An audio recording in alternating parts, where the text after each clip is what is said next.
Many students now on college campuses leading anti-Semitic hate events on those campuses. And they are not U.S. citizens. Here's another problem. Many of the leaders of these organizations are overseas kids who are come to America to get a, quote, better education, unquote, to take advantage of liberty and freedom and tolerance and plurality. Yeah, I think we have a real problem with this whole foreign students thing.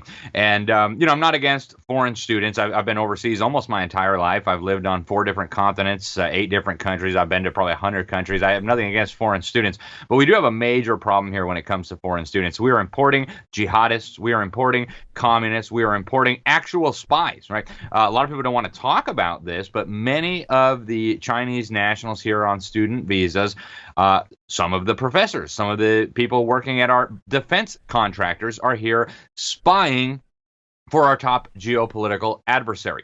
They're working in some of our most sensitive university laboratories. They're taking technology and know-how back with them when they go to China. This is insane. No sensible, legitimate country would ever give a top-notch technical education or top-notch technical know-how that Americans invested billions to develop, research, create, etc., to a geopolitical adversary. And yet that's exactly what we are doing here. Then you import all these foreign conflicts. And you see this all over the streets of Europe now, right? I lived years in Sweden. You've got like street battles between Turks and Kurds, and like, what in the world are we doing here? This is simply crazy. If somebody wants to come here and pay the bill for a legitimate college education and not stir up trouble, not try to spy on us, not try to recruit terrorists, that's one thing. But if they want to come over here and make trouble, we have a big problem. And thankfully, Florida's cracking down on this, but a lot of other states have a long way to go. Can you imagine, Alex, if people were seeking to get degrees in China in math and science,